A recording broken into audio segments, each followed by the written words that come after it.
आज मैं आपको पहली बार एक ऐसी खबर दिखाने जा रहा हूं, ऐसी खबर सुनाने जा रहा हूं जो आज तक ना मैंने देखी, ना सुनी, ना पढ़ी और ना आपने देखी सुनी पढ़ी होगी। पहली बार ऐसा हुआ है कि किसी अदालत में सुनवाई के दौरान उसी अदालत के जज साहब ने इस्तीफा दे दिया। यह पहली बार हुआ है। और यह कहां हुआ है? यह हुआ है बॉम्बे हाईकोर्ट के नागपुर बेंच के जज। उन्होंने सुनवाई के दौरान ही इस्तीफा दे दिया, सुनवाई के दौरान ही। और इन जज साहब का नाम है रोहित बी देव। ये हैं जज साहब, बॉम्बे हाईकोर्ट के जज हैं रोहित बी देव। और इन्होंने अपना इस्तीफा दे दिया। और इस्तीफा देते हुए जो बात कही है उसको सुनना चाहिए और उसको सुनकर के जवाब मांगा जाना चाहिए। यह कह रहे हैं कि आत्मसम्मान से समझौता नहीं कर सकता, यह कहा है जज साहब ने। खुल करके पूरी बात नहीं कही, लेकिन जो बात कही है वो बात यह समझने के लिए काफी है कि आखिरकार जज साहब ने इस्तीफा क्यों दिया है। वो कह रहे हैं कि मैं अपने आत्मसम्मान से, सेल्फ रिस्पेक्ट से मैं समझौता नहीं कर सकता। इसका मतलब यह कि कहीं ना कहीं किसी न किसी प्रकार का दबाव वो जज साहब के ऊपर रहा होगा। क्या इसका मतलब यह नहीं लगाया जाए? और दूसरी बड़ी बात, यह वही मोदी सरकार, अमित शाह की सरकार, अमित शाह गृह मंत्री, मोदी प्रधानमंत्री, और ये बॉम्बे हाईकोर्ट के जज हैं जहां पर अभी मौजूदा बीजेपी की डबल इंजन की सरकार चल रही है। वहां पर यह हुआ है। और जब मोदी सरकार और जज जो है वो यहां पर जो है अमित शाह और तमाम जो है नाम याद आते हैं, तो फिर याद यह भी आता है कि मोदी के ही समय में सुप्रीम कोर्ट के 4 जजों ने निकल करके कहा था कि सुप्रीम कोर्ट के अंदर ठीक से काम नहीं हो रहा है। और जब ये याद आते हैं, अमित शाह याद आते हैं, तो फिर जो है जज लोया भी याद आते हैं। और जज लोया की मौत को लेकर भी महाराष्ट्र से जो है वो सुप्रीम कोर्ट में उस वक्त रिपोर्ट मांगी गई थी जज लोया को लेकर के। इन्होंने क्या कहा है विस्तार से मैं आपको समझाऊंगा, लेकिन यह समझना बहुत जरूरी है कि किस तरह के हालात आज बन गए हैं। आज हम फलां यहां पर कह रहे हैं कि फलां जो है वो सुरक्षित नहीं है, फलां सुरक्षित नहीं है, फलां ये हो रहा है, फलां वो हो रहा है। लेकिन देखिए जज साहब जो है वो कह रहे हैं कि मैं अपने आत्मसम्मान से समझौता नहीं कर सकता। और वो इस्तीफा दे देते हैं चलती हुई अदालत के अंदर, भरी अदालत में सुनवाई के दौरान ही इस्तीफा दे देते हैं। मोदी साहब कुछ बोलेंगे, बताएंगे कि ये क्या हो रहा है, देश को समझाएंगे कि ये क्या हो रहा है। और इतना ही नहीं, सीजीआई चंद्रचूड़ साहब, सुप्रीम कोर्ट के जो जज हैं, वो अब इनकी रिपोर्ट मंगाएंगे हो सकता है, क्योंकि सुप्रीम कोर्ट जो है वो रिपोर्ट तो जरूर मांगेगा जब बॉम्बे हाई कोर्ट के एक जज ने इस तरह से इस्तीफा दिया है। लेकिन डीवाई चंद्रचूड़ साहब कई मामलों के ऊपर जो है खुद असहज महसूस करते हैं और इन्होंने इसका कई बार जिक्र भी किया है। आगे मैं आपको दिखाऊंगा, लेकिन पहले अभी यह खबर दिखाता हूं। यह खबर जो है वो आप देखिए, और इस खबर को आप देखेंगे तब आपको समझ में आएगा कि किस तरह के हालात जो है वो बने हुए हैं। और बहुत सीनियर जज हैं ये जो है बहुत सीनियर जज हैं और नागपुर बेंच के जज रहे हैं ये। और देखिए क्या लिखा है, पहली बार बॉम्बे हाईकोर्ट की नागपुर बेंच की जज ने सुनवाई के दौरान ही इस्तीफा दे दिया। यह आज भास्कर की खबर है, आज की खबर, ताजा खबर, पुरानी खबर नहीं दिखा रहा हूं आपको। और इसमें जस्टिस देव बोले हैं, रोहित बी देव नाम इनका, आत्मसम्मान से समझौता नहीं कर सकता। बॉम्बे हाईकोर्ट की नागपुर बेंच के जस्टिस रोहित बी देव ने शुक्रवार को, आज शनिवार है, कल शुक्रवार था, शुक्रवार को अदालत की कार्रवाई के दौरान इस्तीफा दे दिया। जज ने कहा कि इस्तीफा निजी कारणों से दिया है। कोर्ट में ही मौजूद एक वकील के अनुसार उन्होंने यह भी कहा कि आत्मसम्मान से समझौता नहीं कर सकते हैं, स्वाभिमान के खिलाफ काम नहीं कर सकते हैं। उन्होंने वकीलों से कहा कि उन्होंने सख्त तेवर अपनाए केवल इसलिए कि वे मेहनत और करें। उनके मन में किसी के प्रति कोई दुर्भावना नहीं थी। अगर किसी को उनकी बातों का बुरा लगा हो तो वो माफी मांगते हैं। बहुत जो है गहरी बात है, मैं इसको जल्दी में पढ़ गया, लेकिन आप समझिए जरा। जज साहब ने अपने इस्तीफे से पहले माफी मांगी है और उन्होंने कहा कि मैंने मेहनत की है, मैंने सख्ती दिखाई है, और वो केवल इसलिए दिखाई है कि आप लोग मेहनत करें, अच्छे से काम करें। वकीलों से कहा है, तो क्या प्रेशर था। और वो कह रहे हैं कि मैं अपने स्वाभिमान के साथ में, आत्मसम्मान के साथ में समझौता नहीं कर सकता हूं और उसके खिलाफ, अपने स्वाभिमान के खिलाफ मैं काम नहीं कर सकता हूं। तो क्या काम ऐसा था जो जज साहब नहीं करना चाहते थे उनसे करवाया जा रहा था। कौन सा फैसला ऐसा था जिसमें जज साहब उसके मुताबिक फैसला नहीं देना चाहते थे, जो इनकी अंतरात्मा नहीं मांग रही थी। स्वाभिमान का मतलब यही हो गया कि मेरी अंतरात्मा जो है उस काम को करना नहीं चाहती है जो काम मुझसे करवाया जा रहा है। ये जो है इनके जो ये बातें, इनका लबोलवाब है। आगे देखिए, अगर उनकी बातों का बुरा लगा हो तो माफी मांगते हैं। जज ने जो है वो इस्तीफे से पहले माफी मांगी अदालत के अंदर। जस्टिस देव ने हाल में समृद्धि एक्सप्रेस के ठेकेदारों से संबंधित सरकारी प्रस्ताव पर रोक लगा दी थी। वहीं पिछले साल अक्टूबर में दिल्ली यूनिवर्सिटी के प्रोफेसर JN साईं बाबा को नक्सलियों से संबंधित मामले में बरी कर दिया था। हालांकि सरकार की अपील पर वह इस साल अप्रैल में सुप्रीम कोर्ट के जस्टिस देव के नेतृत्व वाली बेंच ने यह आदेश जो है वो रद्द कर दिया था। साथ ही हाईकोर्ट में दूसरी बेंच में दोबारा सुनवाई के लिए भेज दिया गया। वे असिस्टेंट सोलिसिटर जनरल और महाराष्ट्र के एडवोकेट जनरल रह चुके हैं। अप्रैल 2017 में उन्हें हाईकोर्ट की नागपुर खंडपीठ में जज बनाया गया। दिसंबर 2025 में वो रिटायर होने वाले थे। जिस व्यक्ति को 2017 में जज बनाया जाता है और 2017 से आज 2023 में हम खड़े हैं, 6 साल हो चुके हैं। 6 साल वो व्यक्ति जज रह चुके हैं। कोई ऐसा नहीं कि कोई नए जज थे, दबाव में आ गए, दबाव झेल नहीं पाए, बहुत पुराने आदमी हैं, ठीक है। और 2025 में रिटायरमेंट होना था, तो ऐसा भी नहीं कि अभी जो है कोई रिटायरमेंट होनी थी, सरकार को जो है बदनाम करने की साजिश, फलाना फलाना जो अंधभक्त लिखते हैं कि इनको तो फलानी पार्टी से जो है टिकट का ऑफर मिल गया होगा, इनको चुनाव लड़ना होगा, फलाना फलाना तमाम तरह की बातें होती हैं। लेकिन 2017 में जज बने, 6 साल से जज हैं और 2025 में रिटायरमेंट होनी है। और इससे पहले, जज बनने से पहले वे असिस्टेंट सोलिसिटर जनरल रह चुके हैं, महाराष्ट्र सरकार के एडवोकेट जनरल रह चुके हैं। सबसे सीनियर जो वकील होते हैं वो रह चुके हैं। ये जज भी अब जो है लंबे समय से थे, लेकिन उसके बावजूद जो है इनको किस तरह से जो है वो झटका यहां पर लगा, इनको जो है वो इनकी आत्मा किस चीज को लेकर के नहीं मानी और आखिरकार जो है इन्होंने इस्तीफा देना जो है वो ज्यादा उचित समझा। और ये 4 जजों की कहानी और जस्टिस लोया की कहानी वो तो सबको पता ही है, लेकिन आगे थोड़ा मैं रेफरेंस के लिए आपको बताऊंगा। अब ये सवाल जो है, जो आज जस्टिस रोहित बी देव ने इस्तीफा देते हुए जो उठाए हैं, जाहिर सी बात है ये सुप्रीम कोर्ट तक जरूर पहुंचेंगे और DY चंद्रचूड़ साहब जो हैं उनकी फाइल जरूर मंगाएंगे। फाइल तो मंगवाई गई थी जस्टिस लोया की भी, जज लोया की भी। और जज लोया की जब फाइल मंगाई गई सुप्रीम कोर्ट ने, ये 12 जनवरी 2018 की खबर है। जस्टिस लोया मौत केस में सुप्रीम कोर्ट ने महाराष्ट्र सरकार से पोस्टमार्टम रिपोर्ट मांगी। जब भी महाराष्ट्र की सरकार से जो है वो रिपोर्ट मांगी गई थी, और महाराष्ट्र में उस वक्त में बीजेपी जो है सत्ता में थी, और ये देखिए अमित शाह के साथ इनका नाम जोड़ करके खूब देखा गया। लेकिन उसके बाद में ये 24 सितंबर 2019 की खबर आती है, द वायर की खबर है, और जज लोया के परिजन बोले कि अब कोई उम्मीद नहीं बची है। क्यों? क्योंकि सुप्रीम कोर्ट द्वारा उस वक्त में जस्टिस लोया की संदिग्ध मौत पर स्वतंत्र जांच की याचिका खारिज करने के बाद में परिवार ने कहा कि अब कोई जो है विश्वास नहीं है। जज लोया का परिवार कह रहा था कि जज लोया की मृत्यु क्यों हुई है उसको लेकर के एक स्वतंत्र जांच कमेटी जो है वो बना दी जाए, लेकिन उसको खारिज कर दिया गया सुप्रीम कोर्ट के द्वारा। आज तो खैर बहुत कुछ बदल चुका है, खैर ये ज्यादा बातें नहीं कहनी चाहिए क्योंकि सुप्रीम कोर्ट के मान सम्मान का मामला हो जाता है, लेकिन आप समझते हैं तस्वीरों को।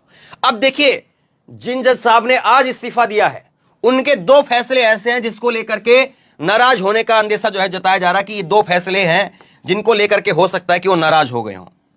पहला फैसला नक्सलियों से संबंधित आरोप में उम्र कैद की सजा पाए GL साईं बाबा का केस है।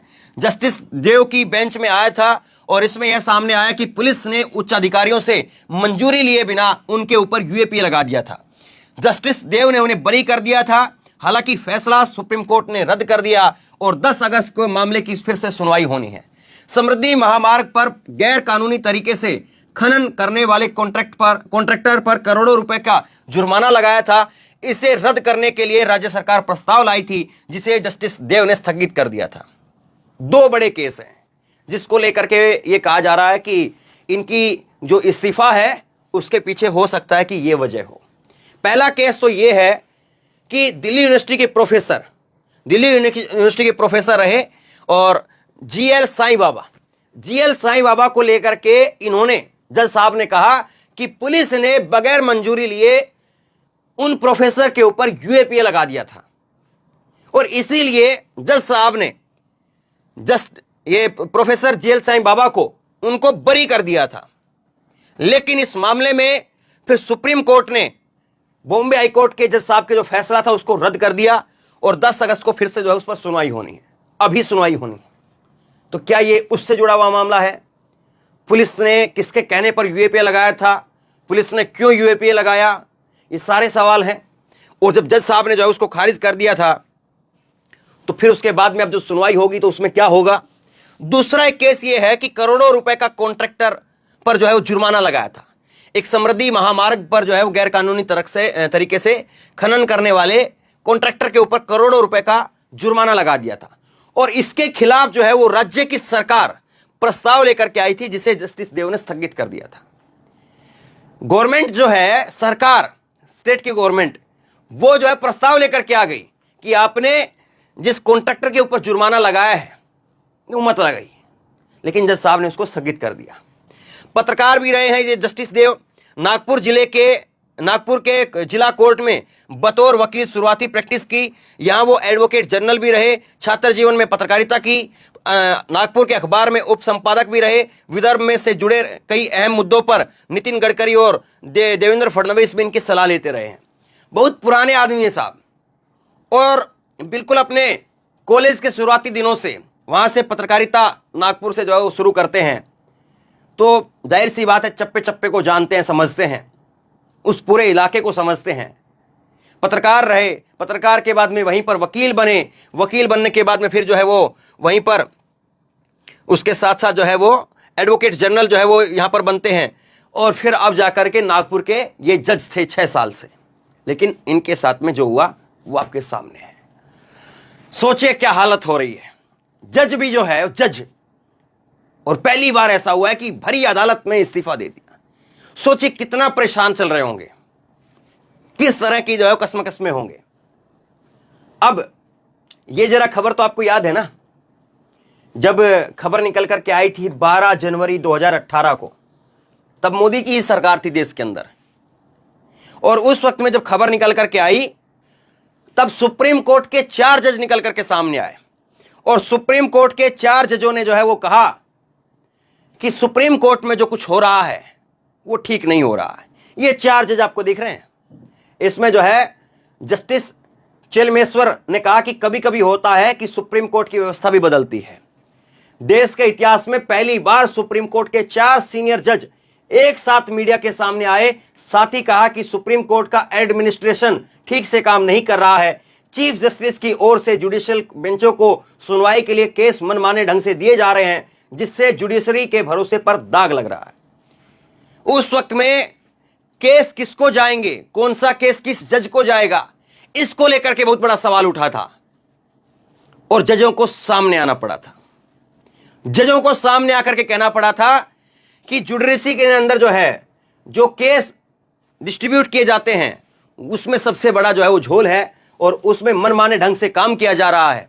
और इसको लेकर के 4 जज साहब जो सामने आ गए।